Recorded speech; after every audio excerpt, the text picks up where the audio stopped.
ସମସ୍ତଙ୍କୁ ପ୍ରଭୁ ଯୀଶୁଙ୍କର ବହୁମୂଲ୍ୟ ନାମରେ ଆନ୍ତରିକ ନମସ୍କାର। ପ୍ରିୟ ବନ୍ଧୁଗଣ, ପ୍ରଭୁ ଯୀଶୁଖ୍ରୀଷ୍ଟ କେଉଁ ଜାଗାରେ ପାଣି ଉପରେ ଚାଲିଥିଲା ଆମେମାନେ ସେ ଜାଗାକୁ ଦେଖିବା।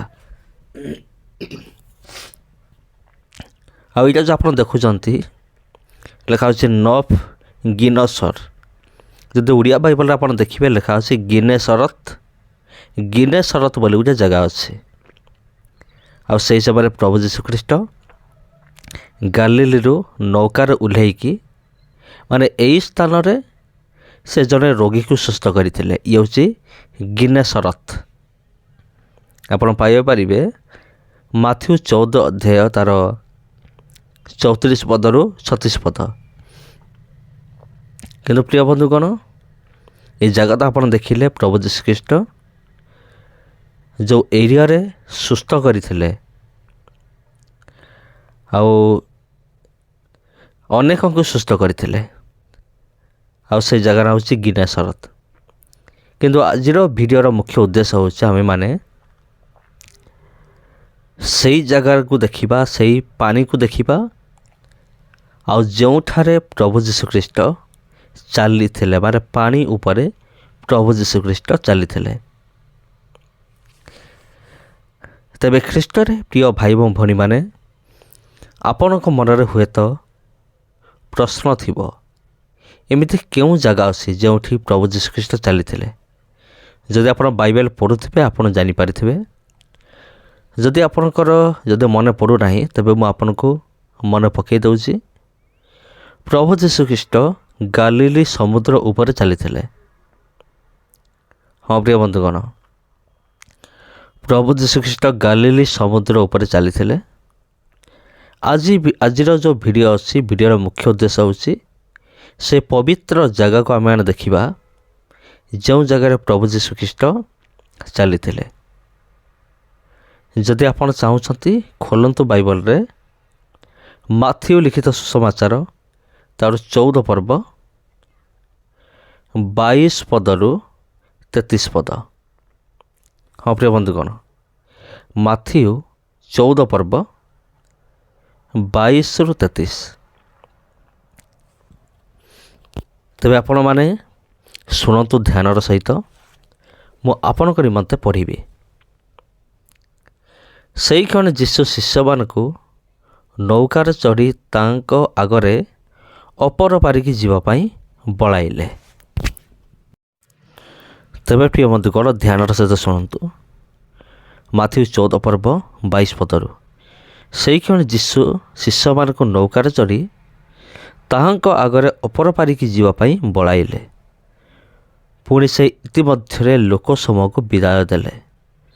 ଲୋକସମୂହକୁ ବିଦାୟ ଦେଲା ଉତ୍ତାରେ ଯୀଶୁ ପ୍ରାର୍ଥନା କରିବା ନିମନ୍ତେ ଅନ୍ତର ହୋଇ ପର୍ବତ ଉପରକୁ ଗଲେ। ଆଉ ସନ୍ଧ୍ୟା ହେଲା ପରେ ସେ ସେଠାରେ ଏକାକୀ ଥିଲେ।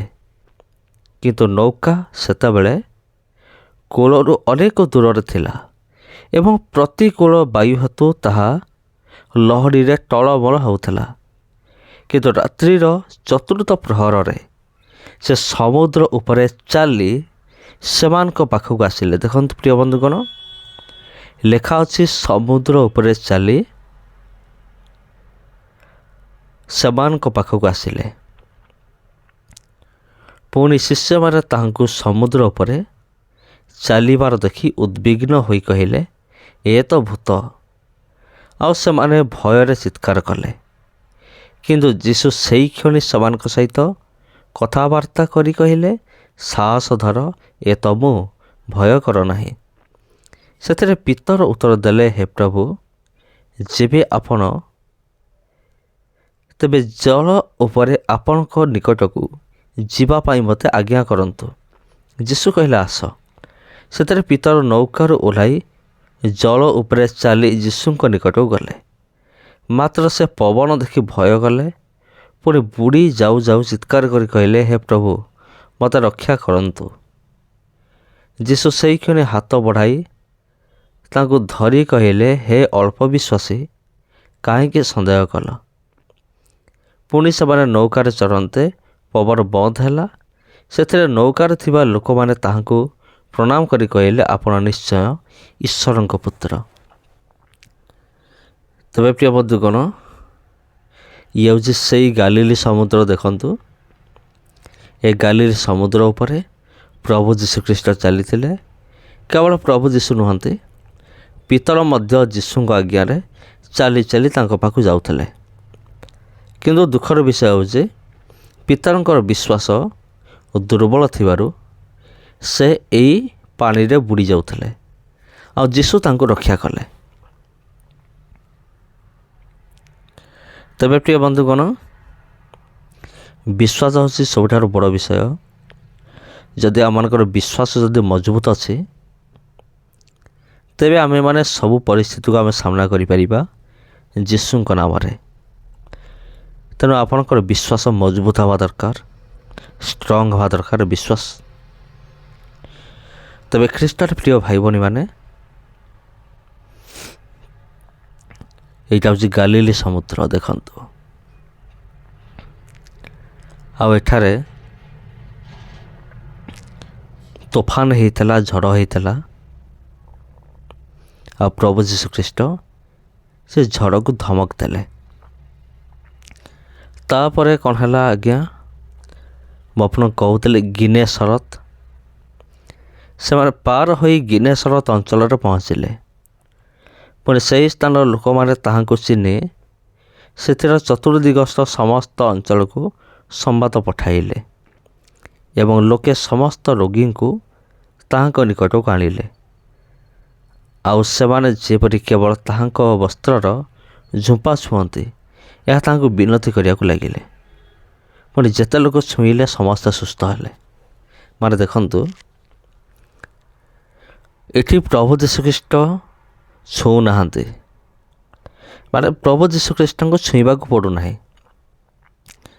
ଯେଉଁମାନେ ସୁସ୍ଥ ହେଲେ ସେମାନଙ୍କର ଏମିତି ବିଶ୍ୱାସ ଥିଲା, ସେମାନେ ଭାବୁଥିଲେ ଯଦି ଆମେ ଯୀଶୁଙ୍କର କେବଳ ତାଙ୍କ ଲୁଗା ଛୁଇଁଦେବୁ, ତାଙ୍କ ଝୁମ୍ପା ଛୁଇଁଦେବୁ, ତେବେ ଆମେ ଭଲ ହେଇଯିବ, ଆମେ ସୁସ୍ଥ ହେଇଯିବ। ଏମିତି ଲୋକମାନଙ୍କ ବିଶ୍ୱାସ ଥିଲା। କାରଣ ଆପଣ ଜାଣିଛନ୍ତି, ଆଉ ଜଣେ ପ୍ରଦର ରୋଗଗ୍ରସ୍ତ ଜଣେ ସ୍ତ୍ରୀ ଲୋକ, ଆଉ ଯିଏକି ଅନେକ ବର୍ଷ ଧରି ସୁସ୍ଥ ହେଇପାରୁନଥିଲା, ସେ ବି ଭାବିଥିଲା ମୁଁ ଯଦି ଯୀଶୁଙ୍କର ଲୁଗାକୁ ଯଦି ଟିକେ ଛୁଇଁଦେବି, ତେବେ ମୁଁ ସୁସ୍ଥ ହେଇଯିବି। ତା'ର ଏମିତି ବିଶ୍ୱାସ, ସେ ବିଶ୍ୱାସ କାରଣରୁ ହିଁ ସେ ସୁସ୍ଥ ହେଲା। ଏ ଖବରଟା ପୁରା ଅଞ୍ଚଳକୁ ବ୍ୟାପି ଯାଇଥିଲା। ସେଥିପାଇଁ ଲୋକମାନେ ଜାଣିଥିଲେ ଯଦି ଆମେ ଯୀଶୁଙ୍କର କେବଳ ଝୁମ୍ପାକୁ ଛୁଇଁବୁ ବା ତାଙ୍କର କେବଳ ଲୁଗାକୁ ଛୁଇଁବୁ, ତେବେ ଆମେ ସୁସ୍ଥ ହେଇଯିବୁ।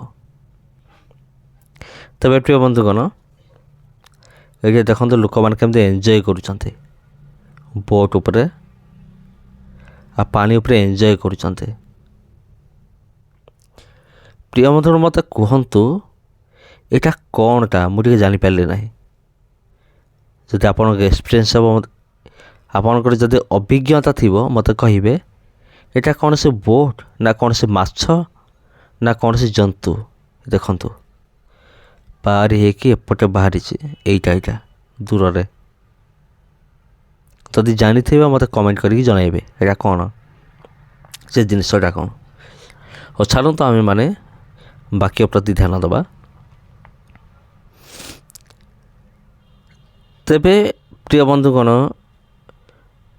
38 ବର୍ଷର ଜଣେ ପ୍ରଦର ରୋଗଗ୍ରସ୍ତ ଜଣେ ସ୍ତ୍ରୀ ଲୋକ, ସେ ଯୀଶୁଙ୍କର ଝୁମ୍ପା ଛୁଇଁବାରୁ ସେ ସୁସ୍ଥ ହେଇଥିଲା। ଆଉ ଏଇ ଖବରଟା ପୁରା ସବୁଆଡ଼େ ବ୍ୟାପି ଯାଇଥିଲା। ସେଥିପାଇଁ ଲୋକମାନେ ଜାଣିଥିଲେ ଯୀଶୁ ଆମକୁ ଛୁଅନ୍ତୁ କି ନ ଛୁଅନ୍ତୁ, ଆମେ ଯଦି ଯୀଶୁଙ୍କର ଲୁଗା ଟିକେ ଛୁଇଁଦେବୁ, ତେବେ ଆମେ ଭଲ ହେଇଯିବୁ। ଆଉ ଲେଖା ଅଛି ଅନେକ ରୋଗୀମାନଙ୍କୁ ଆଣିଲେ। ମାନେ ଖବର ବ୍ୟାପିଗଲା ଯେ ପ୍ରଭୁ ଯୀଶୁ ଗିନେସରତକୁ ଆସିଛନ୍ତି। ଯେଉଁଟା ଆପଣ ପ୍ରଥମରେ ଦେଖିଲେ ସେଇଟା, ସେ ଜାଗା ନାଁ ହେଉଛି ଗିନେସରତ। ଆଉ ଗିନେସରତକୁ ଆସିଛନ୍ତି, ତେଣୁ ରୋଗୀମାନଙ୍କୁ ଆଉ ବିଳମ୍ବ ନ କରିକି ଅଣାଗଲା। ଆଉ ଯେଉଁମାନେ ଯୀଶୁଙ୍କର ଝୁମ୍ପା ଛୁଇଁଲେ, ସେମାନେ ସବୁ ଭଲ ହୋଇଗଲେ, ସେମାନେ ସବୁ ସୁସ୍ଥ ହୋଇଗଲେ। ତେବେ ସେମାନେ କାହିଁକି ସୁସ୍ଥ ହେଲେ? କାରଣ ସେମାନଙ୍କର ବିଶ୍ୱାସ ପାଇଁ ସେମାନେ ସୁସ୍ଥ ହେଲେ। ଆଜି ମଧ୍ୟ ମୁଁ ଆଜ୍ଞା ପୁରା ବିଶ୍ୱାସର ସହିତ କହୁଛି ଆପଣଙ୍କୁ, ପୁରା ଚ୍ୟାଲେଞ୍ଜ ଦେଇକି ଆପଣଙ୍କୁ କହୁଛି, ଆପଣଙ୍କର ଯେକୌଣସି ରୋଗ ଥାଉ ନା କାହିଁକି, ଯେକୌଣସି ରୋଗ, ଯଦି ଆପଣଙ୍କର ସେତିକି ବିଶ୍ୱାସ ମଜବୁତ ଅଛି, ପିତ୍ତଳଙ୍କ ପରି ରୁହେ। କାରଣ ପିତ୍ତଳଙ୍କ ପରି ଯେଉଁ ବିଶ୍ୱାସ ଥିଲା ସେ ବୁଡ଼ି ଯାଉଥିଲେ, ବିଶ୍ୱାସ ମଜବୁତ ନଥିଲା। ଆଉ ଏଇ ଲୋକମାନଙ୍କର ବିଶ୍ୱାସ ମଜବୁତ ଥିଲା। ଆଉ ଏମାନେ ଯୀଶୁଙ୍କର ଝୁମ୍ପା ଛୁଇଁକି ସୁସ୍ଥ ହେଲେ। ଆଉ ପ୍ରିୟ ବନ୍ଧୁଗଣ, ଯଦି ଶେଷରେ ଗୋଟେ କଥା କହିକି ମୁଁ ଶେଷ କରିବି, ଯଦି ଆପଣଙ୍କର ବିଶ୍ୱାସ ସେମିତି ମଜବୁତ ଅଛି, ନଥିଲେ ବି ଆପଣଙ୍କୁ କରିବାକୁ ପଡ଼ିବ। ଯଦି ଯୀଶୁଙ୍କ ଠାରେ ବିଶ୍ୱାସ ମଜବୁତ ଅଛି, ତେବେ ଯୀଶୁଙ୍କ ନାମରେ ଆପଣଙ୍କର ଯେକୌଣସି ରୋଗ ଥାଉ ନା କାହିଁକି ତାହା ଭଲ ହୋଇପାରିବ। ପୁରା ଗ୍ୟାରେଣ୍ଟି ଦେଇକି ମୁଁ କହୁଛି, ଯେତେ ବଡ଼ ରୋଗ ହେଉନା କାହିଁକି, ଯଦି ସେମିତି ବିଶ୍ୱାସ ଯଦି ଅଛି, ତେବେ ଖ୍ରୀଷ୍ଟରେ ପ୍ରିୟ ଭାଇ ଭଉଣୀମାନେ, ଆପଣମାନଙ୍କୁ ପ୍ରତ୍ୟେକଙ୍କୁ ପ୍ରଭୁ ଯୀଶୁଙ୍କର ବହୁମୂଲ୍ୟ ନାମରେ ଆନ୍ତରିକ ନମସ୍କାର। ଯଦି ଏହି ଭିଡ଼ିଓ ଆପଣଙ୍କୁ ଭଲ ଲାଗିଥାଏ, ଭିଡ଼ିଓକୁ ନିଶ୍ଚିନ୍ତ ଭାବରେ ସେୟାର କରନ୍ତୁ। ଆଉ ଯଦି ଆପଣ ପ୍ରଥମ ଥର ପାଇଁ ଚ୍ୟାନେଲକୁ ଆସିଛନ୍ତି, ଚ୍ୟାନେଲକୁ ସବସ୍କ୍ରାଇବ୍ କରନ୍ତୁ। ପ୍ରିୟ ବନ୍ଧୁଗଣ, ପୁଣି ଭେଟ ହେବ ଆଉ ଗୋଟେ ଭିଡ଼ିଓରେ। ଧନ୍ୟବାଦ।